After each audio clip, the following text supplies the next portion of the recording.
It is a nice meeting to have. Oh. So, what you up to? Oh, well, I'm basically counting every time I hit the number 40 when I count for an hour. For an hour? Yeah, well, apparently the reason is because every 41 seconds, someone around the world will attempt suicide. That's horrible. I know it is. Well, as horrible as it might be, that's our topic for today. So, Suicide? and suicide and depression and how it can lead to suicide. Oh, alright. So, we have a guest to speak to us today. And she is a homeopathic doctor, a clinical herbologist, a child youth worker, an ordained minister, and a just all-around optimistic person. We have Mrs. Stangret. Okay, sorry. Ms. My bad. Hi guys. Okay, this is Ms. Stangret. Yep. My team, my great team. Okay, well, today, basically we're here to talk about depression, how it can lead to suicide, and some of the signs. Also, a quick note, if you are depressed, this isn't like a solution, this is more something to wake you up and let you know that there's help out there. So if you are depressed or thinking of committing suicide, Please go see a doctor. or go straight to a hospital, do Yeah. something. Yeah. as soon as possible. Okay, and just remember there are people that care out there. Yeah. Yeah, Okay, that's why we're here. I know. That's why you, two dynamic people, pulling this together, calling me in. I know. It's great. You're doing a great no, job. It Calling was you in, difficult Miss? together. This is your room. Oh, Yeah, well, I guess That's you could, in retrospect, say you're calling us in. Yeah. By the way, why are we in trouble? Okay, well, anyway, that's off topic. Anywho, yeah. so some of the signs of suicide and depression.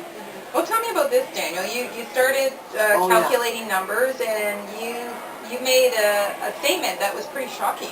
Yeah, well, apparently every 8 minutes, someone around the world will commit suicide, but every 41 seconds, someone will attempt it.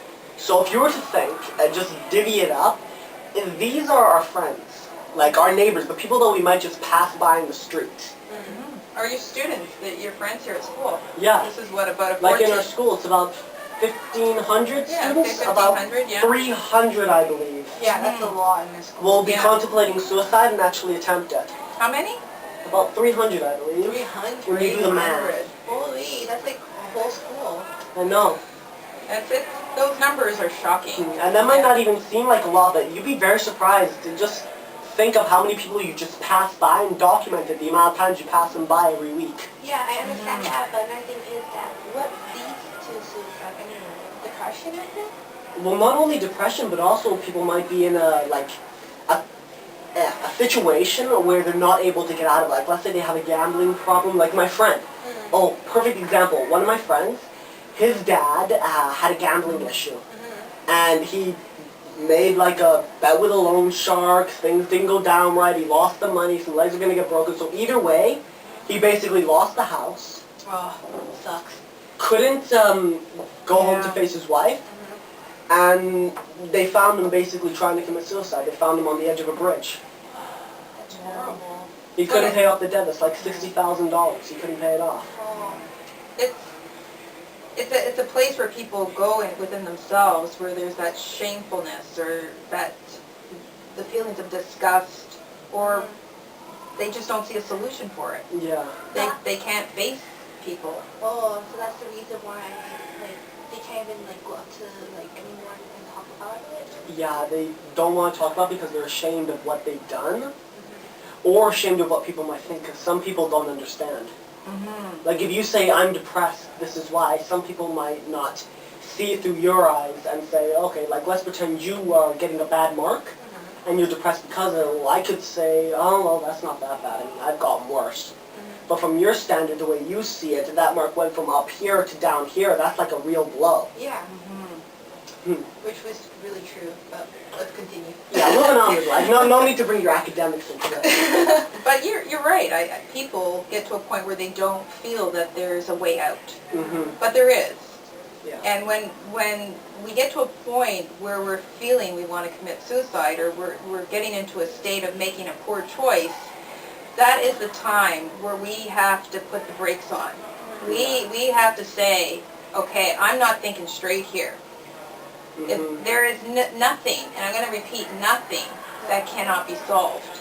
Yeah, sure. You do not have to take your life in order to, that is not a solution. Yeah. I know that's part of what people consider as a solution. When something happens that's traumatic or devastating, or if they've been depressed for a long time, they don't see a way out, they feel they've talked to people, Yeah. they just don't see a way out. But unfortunately what happens is when we move into a state of discontent, or we're very disjointed, our body is off. Yeah. You know, we're, That's really true. yeah, any part of our body that's off, whether it's physical, mental, spiritual, emotional, anything, any chemical alteration in our body is going to throw everything off.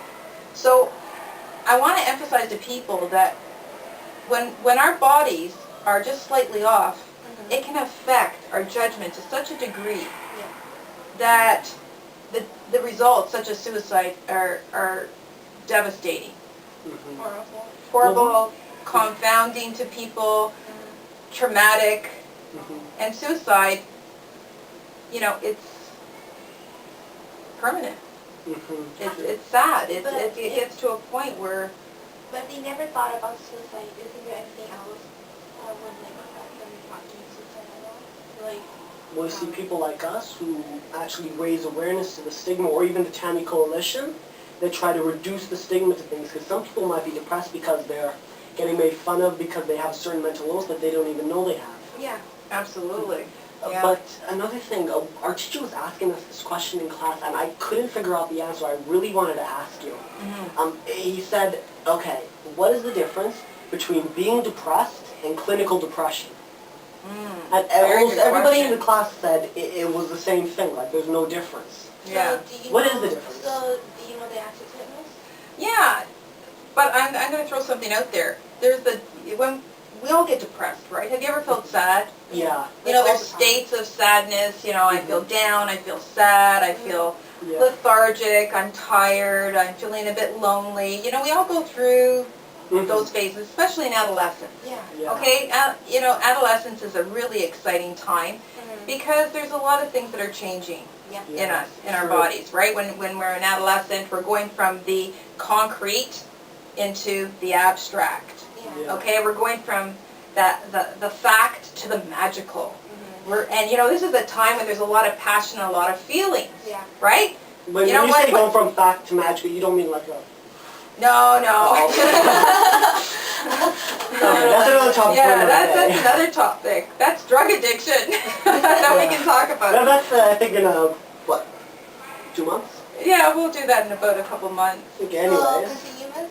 Yeah. So we're passionate. You know, when you're feeling love, aren't you in love? Isn't love? Aren't you just like in adolescence, you know, you're a teenager, oh, I'm so much in love, miss. Yeah. You know? She's hot. No, she's not. I've never seen this girl fall in love in my life.